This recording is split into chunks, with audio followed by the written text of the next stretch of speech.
Hi everybody, my name's Jason. I'm Caden. I'm Jaden. I'm Mila. And we are the Yahuwah and the Torah YouTube channel. We're the Yahuwah and the Torah.net website, and we are on Rumble, and we're also on Odyssey. And so much love to everybody out there, much love to all of our friends, and much love to our family.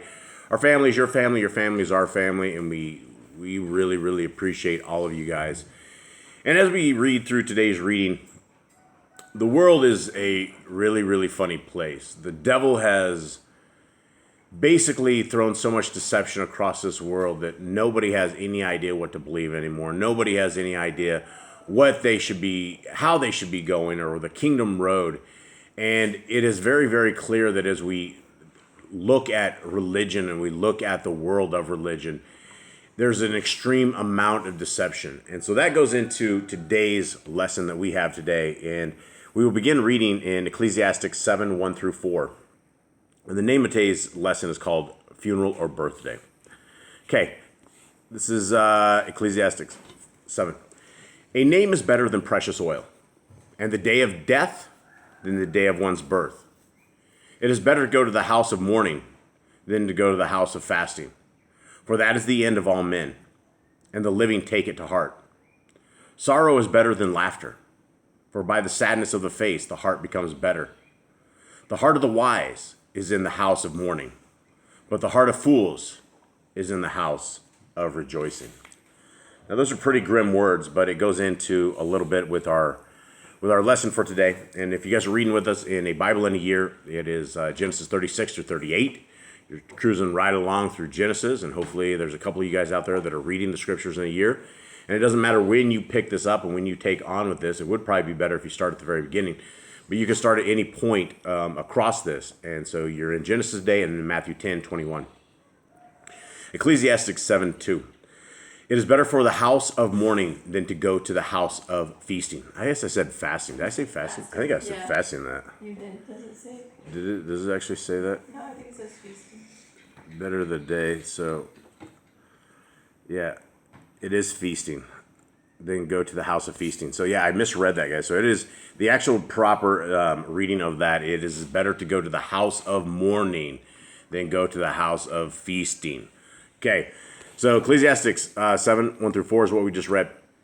If you visit some of the old New England churches, you'll notice that many of them have a cemetery in the churchyard. The windows in the sanctuary are filled with clear glass rather than stained glass, so the pastor would see the graveyard as he preached. As he communicated his message to the congregation, a very serious message was being communicated to him. 250 years ago, Christians believed that the central mission of the church was to bring men and women into a right relationship with God. That's why they constructed their church buildings and see-through windows. They wanted their pastors to continually be reminded of the seriousness of their calling.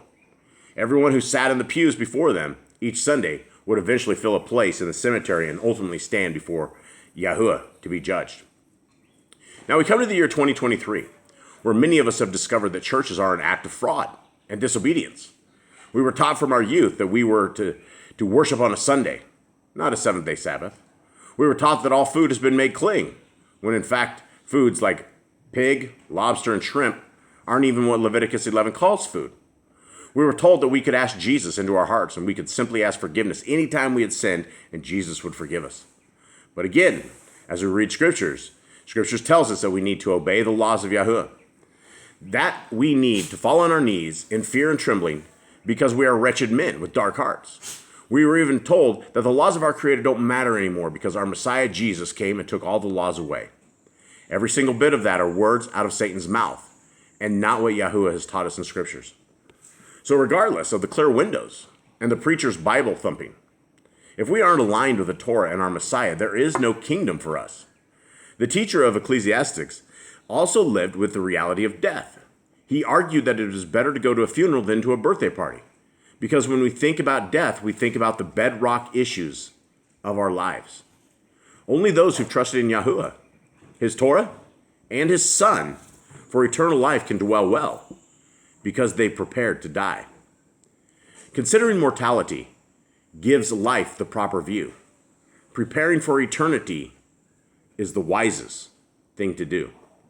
You're not ready to live until you're ready to die. a lot of people don't know when they're going to die, and they're always like, I'll get right with God, I'll do it later, I have time.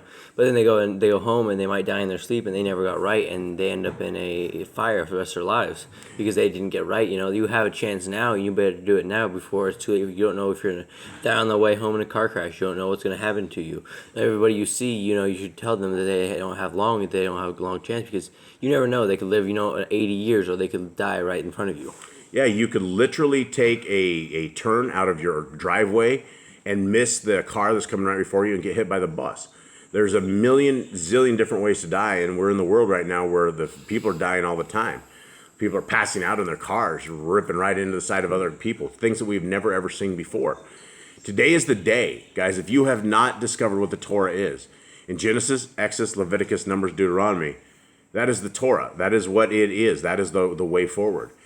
And we only have our homeboy Cade here with us for another couple of days because he's going to be separating from us along with Panthro from our pack. And so I want to get some final words out of Cade.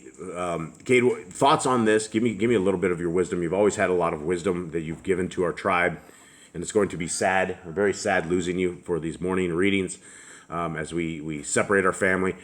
What are your thoughts on the life that people are, I guess they're forsaking it because they're forsaking the Torah?